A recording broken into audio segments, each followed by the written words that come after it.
এক নায়কের 5 রূপ। শাকিব খানের টপ রূপ ট্রান্সফরমেশন। শাকিব খান একজন রোমান্টিক হিরো থেকে কিভাবে একজন ম্যাচিউর কিং খান হলে, হ্যাঁ ভিউয়ার্স, আজকে আমরা সেটাই দেখব।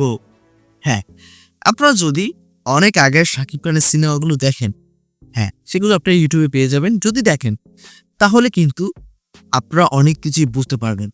কারণ বর্তমানে যে শাকিব খান এবং আগের যে শাকিব খান, এই শাকিব খানের মধ্যে আকাশ পাতাল পার্থক্য রয়েছে।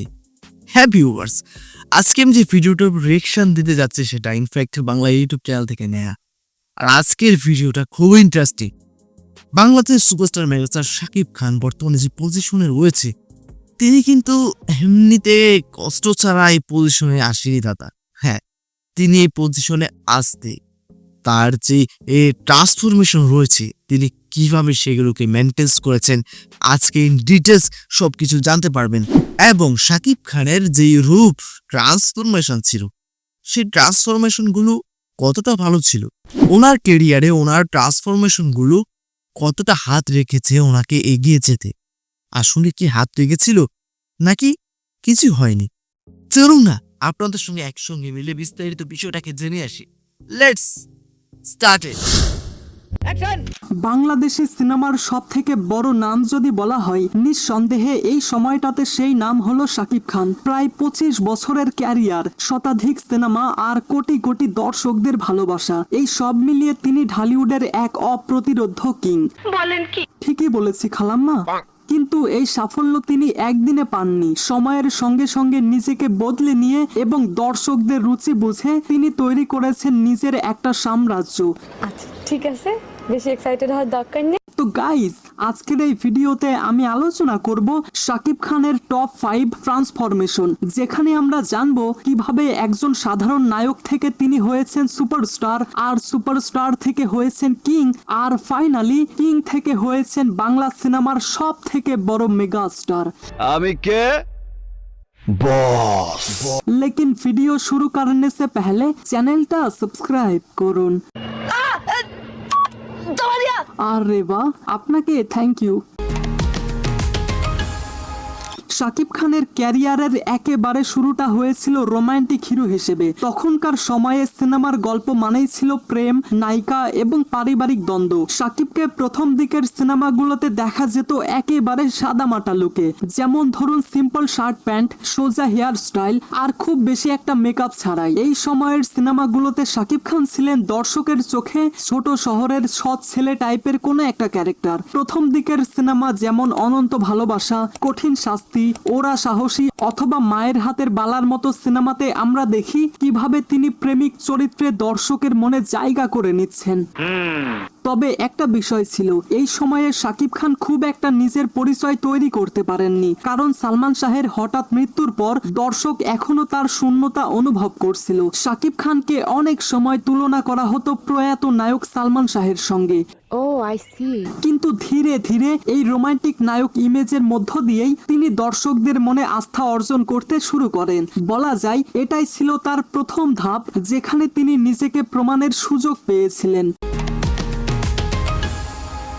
শাকিব খানের ক্যারিয়ারের সব থেকে বড় পরিবর্তন আসে এই সময়টাতে। তিনি বুঝতে পারেন শুধু রোমান্টিক হিরো হয়ে টিকে থাকা যাবে না, তাকে হতে হবে মাস হিরো, অর্থাৎ সেই নায়ক যাকে দেখে দর্শক তালি দেবে, শীষ দেবে এবং এক্সাইটেড হয়ে চিৎকার করবে। এই সময়ে তিনি শুরু করেন তার স্টাইলিশ লুক, যেমন ধরুন তার লম্বা চুল, রঙিন শার্ট, স্টাইলিশ সানগ্লাস, আবার কখনো কখনো ভিন্ন ধর্মী গেটআপ। তার সিনেমায় আসে অ্যাকশন, বড় বড় ফাইট সিকোয়েন্স এবং জোরালো ডায়লগ, যেমন প্রিয়া আমার প্রিয়া, আমার প্রাণের প্রিয়া, জান আমার জান এবং নাম্বার 1 শাকিব খানের মতো সিনেমা তাকে এই ইমেজে দাঁড় করিয়ে দেয়। এমনকি এই সময় শাকিব খানের ফ্যান বেস ব্যাপকভাবে বেড়ে যায়। শহর থেকে গ্রাম সবখানেই হলে দর্শক ভিড় করতে শুরু করে তার সিনেমা দেখার জন্য।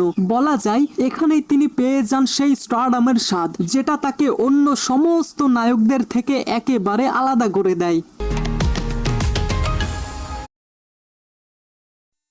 তো 3 নম্বর ট্রান্সফরমেশন দেখার আগে একটা কথা বলে নিচ্ছি, সেটা হচ্ছে দেখুন, অ্যাকশন সিনেমা আসলে এই অ্যাকশন সিনেমা সবাই পছন্দ করে, আর অ্যাকশন সিনেমার সঙ্গে যদি এই ফ্যামিলি ড্রামা মিক্স হয় তাহলে তো আর কথাই নেই। তো শাকিব খান উনি কিন্তু খুবই খুবই খুবই গুণী একজন অভিনেতা। তিনি কিন্তু ওনার কেরিয়ারের দীর্ঘ একটা সময় পার করে বর্তমানে যে জায়গাটা তিনি পেয়েছেন সে জায়গাটাতে এসেছেন, ঠিক আছে? তো তিনি কিন্তু খুবই ভালোভাবে নিজেকে তৈরি করছিলেন, হ্যাঁ, একটার পর একটা একটার পর একটা, মানে মানুষ যখন যা চাচ্ছিল তিনি সেরকম ট্রান্সফরমেশন হচ্ছিলেন। আসলে এখনো কিন্তু শাকিব খান নতুন নতুন তার যে সিনেমাগুলো আসছে একটু লক্ষ্য করলেই দেখতে পারবেন প্রতিটা সিনেমাতে তার ভিন্ন ধরনের লুক, ভিন্ন ধরনের ডায়লগ ডেলিভারি, ও মাই গড, যেগুলো সম্পর্কে প্রশংসা না করলেই নয়। তাহলে চলুন গাইস বাকি অংশটা দেখিয়ে আসি। এবার আসে সেই সময় যেটাকে অনেকেই বলে শাকিব খানের সোনালী অধ্যায়। এই সময় থেকেই তাকে বলা শুরু হয় সুপারস্টার শাকিব খান, কেননা তখন তিনি একাই ইন্ডাস্ট্রিকে ধরে রেখেছিলেন। 2011 থেকে 2015 সাল পর্যন্ত প্রায় প্রত্যেকটা উৎসবেই তার সিনেমা মুক্তি পেত, আর প্রতিবারই হলে দর্শকদের ঢল নামতো। পাশাপাশি তার অ্যাক্টিং এও আসে অনেক পরিণতি। আগের মতো শুধু অ্যাকশন আর প্রেম নয়, বরং ফ্যামিলি ড্রামা এবং ইমোশনাল ক্যারেক্টারেও তিনি সফল হয়ে ওঠেন। এই সময় তার সিনেমার মধ্যে যেমন ভালোবাসলেই ঘর বাঁধা যায় না, হিরো দা সুপারস্টার অথবা সত্তা, এগুলো তাকে শুধু একজন হিরো নয় বরং দর্শকদের মনে তাকে সুপারস্টার বানিয়ে তোলে। তার লুক, ফিটনেস, এমনকি পোশাক সবকিছুতেই দেখা যায় নতুনত্ব। আর এভাবেই তিনি শুধু নায়ক নন, হয়ে ওঠেন ঢালিউডের ব্র্যান্ড শাকিব খান। শাকিব খান বুঝতে পারেন শুধু ফর্মুলা দিয়ে তিনি আরো অনেক দূর যেতে পারবেন না, তাই তিনি শুরু করেন এক্সপেরিমেন্ট। এটা ছিল তার ক্যারিয়ারের এক টার্নিং পয়েন্ট। 2016 সালে মুক্তি পায় শিকারী, যেটা শুধু শাকিব খানের ক্যারিয়ারই নয় বরং পুরো ঢালিউড ইন্ডাস্ট্রির জন্য একটা মাইল ফলক। এখানে আমরা দেখি একেবারে নতুন এক শাকিব খানকে। তার look, get up, dialogue delivery, এই সব কিছুতেই আসে ইন্টারন্যাশনাল ফ্লেভার। এরপর আসে নবাব, চালবাজ এবং ভাইজান এলোরে। এসব সিনেমা দিয়ে তিনি প্রমাণ করেন তিনি শুধু একজন বাণিজ্যিক নায়ক নন, বরং যে কোনো চরিত্রে নিজেকে তিনি ভাঙতে জানেন। এই সময়ের শাকিব খান অনেকটা রিস্ক টেকার। তিনি জানতেন সব সিনেমা হিট হবে না, কিন্তু চেষ্টা চালিয়ে গেছেন নিজেকে নতুন ভাবে উপস্থাপন করার, আর অডিয়েন্সও তাকে এই নতুন রূপে ভীষণভাবে গ্রহণ করে নেয়। এখনকার শাকিব খান একেবারে আলাদা।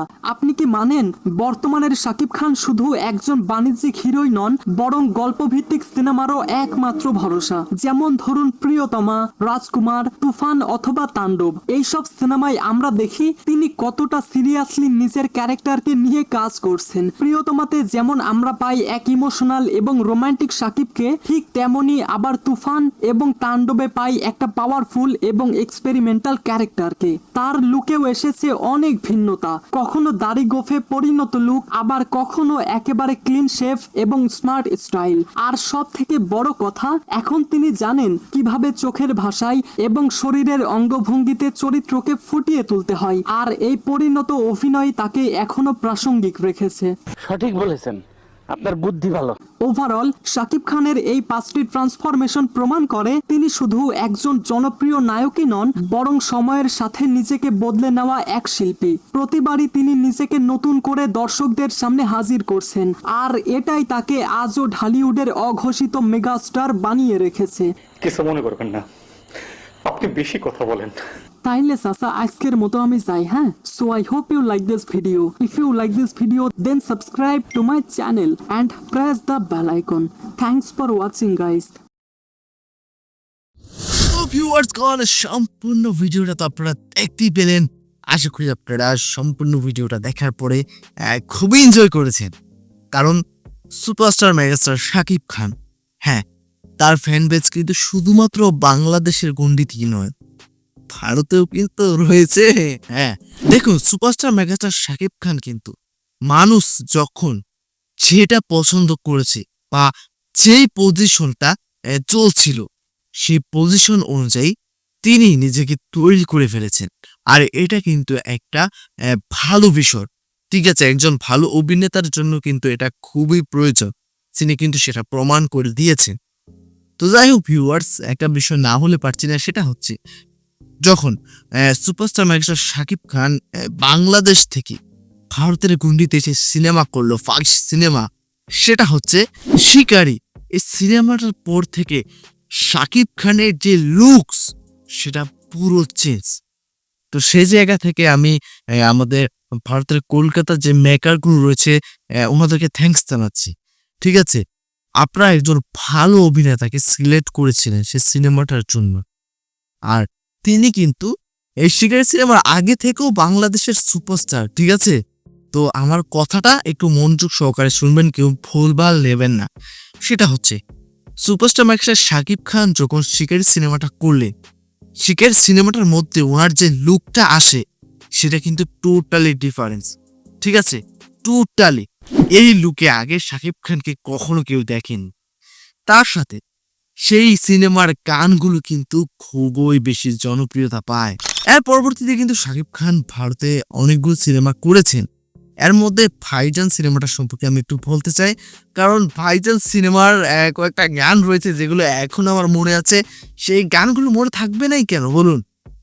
গানটা হচ্ছে বেবি জান জান বলে আমার জান নিয়েছে। ও মাই গড, এই গানটা আমি যে কতবার শুনেছি এবং দেখেছি সেটার হিসাব আমার কাছে নেই।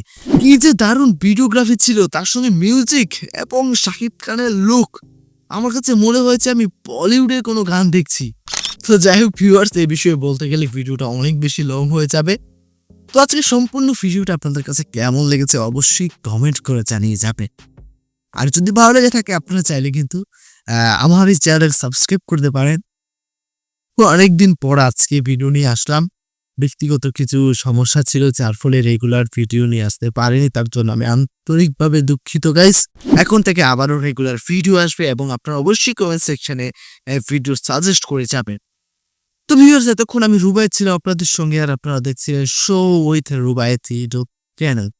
বিদায় নিচ্ছি, এখানেই দেখো পরবর্তী কোনো একটা ভিডিওতে। ততক্ষণ পর্যন্ত সকলে ভালো থাকবেন, সুস্থ থাকবেন। Tata, bye bye.